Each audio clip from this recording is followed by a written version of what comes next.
All right, thanks everybody for being here. I got a really exciting panel to present, and I'm super excited to have everybody here. So today we're going to be talking about the sideman, the guy in the band who is usually hired on by the, well, I would call sort of self-directed artist who has a band that is making enough money to afford to pay for musicians to help them out and fulfill their vision. So we've got four amazing sidemen here with us today, as well as Mike Mowry. So let me start by introducing Mike Mowry from 10th Street Entertainment is here, and I have Owen Beverly. Owen has an amazing catalog of music that everybody should check out, as Indianola, previously French Camp. I'm going to go through all the different iterations, but also performs with Nicole Atkins and has previously performed with Oland. Let's introduce Doc Coyle. Doc, you might know from the band Bad Wolves and previously from the band God Forbid. Gerardo Larios is here with us. He is from the band Spoon, probably the most decorated. I saw an article the other day. It was the most critically acclaimed band of the first 10 years of or the last 10 years, something like that. It's an amazing achievement, amazing band.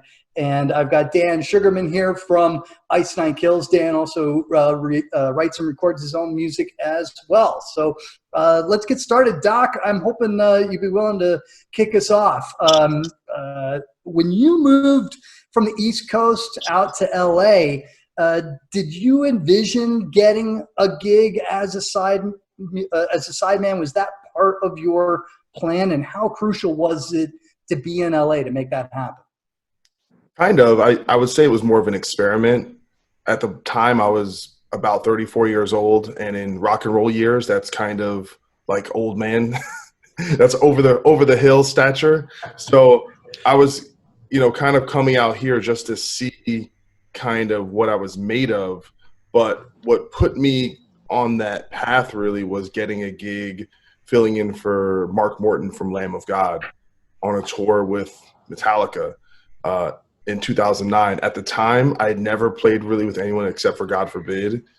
I actually turned down the gig at first because I was so used to like being in one band and thinking of that group of people that kind of seeing myself as my own entity was kind of alien to me, no pun intended. And that gig was such a high level in terms of difficulty and challenge. And it was on the biggest stage possible, opening for the biggest metal band of all time. And when I did that, and I doubted myself the whole time. And I actually did a good job. It kind of put a different confidence in me that maybe I could do things outside of just the band I was in. When I quit God Forbid, I went on tour with Unearth, did 2 tours with them playing bass guitar. And then, it kind of opened up this idea that maybe I could do it. And the thing coming out of the kind of hardcore metalcore scene was so many of those artists basically were as good and as professional as the band they were in was. And when the band ended, usually most of those people went to get regular jobs. And so it's kind of like a big,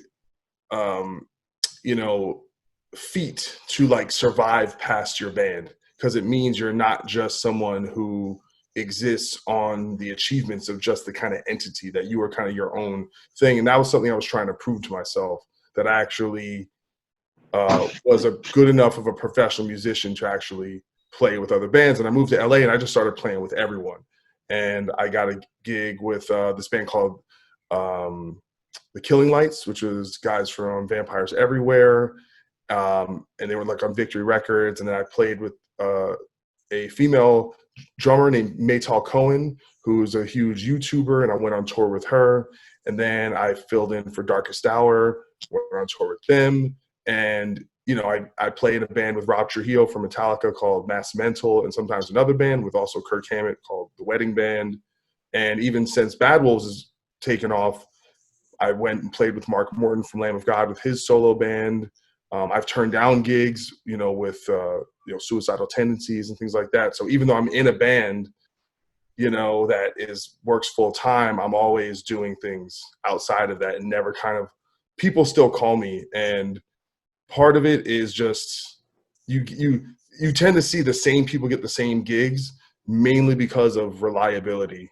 You know, they just know, okay, this person's going to show up and I don't have to worry about them. They're going to show up prepared, you know, and usually 9 out of 10 times I end up being like the musical director. I come in, I got all the tabs for all the songs. I have all the charts. I'm like, and not because I'm like, think I'm better or work harder than anyone. I'm just so paranoid about it sucking that I just go overboard. Understood. Owen, you've moved around a lot over the last few years. Memphis, New York, Nashville, some time in Scandinavia. Am I right? Yeah, that's right. Yeah. And so what are the differences in terms of finding these sideman gigs from city to city? And is there a difference between how you connect and ingratiate yourself to a scene when you arrive on it new? Well, I think, probably like some other people on this panel and at large, what some of the work that I do is not necessarily a product of that's what I was trying to do when I became a musician. It's just that was the work that was available to me. So moving around, trying to, start new projects, carry on with older projects. At some point, if you're not financially successful at it, then you kind of need to make yourself available to a wider net if you want to be a musician full time. So for me, it's kind of been more about doing the work that is available for me to do. And it's taken on, I've learned to play instruments that I didn't know how to play because I got an offer to, go on tour with the band playing that instrument. And now I'm doing a lot of studio work, which, isn't something that I was into 10 years ago. So I think it's kind of like, it's such a dynamic field.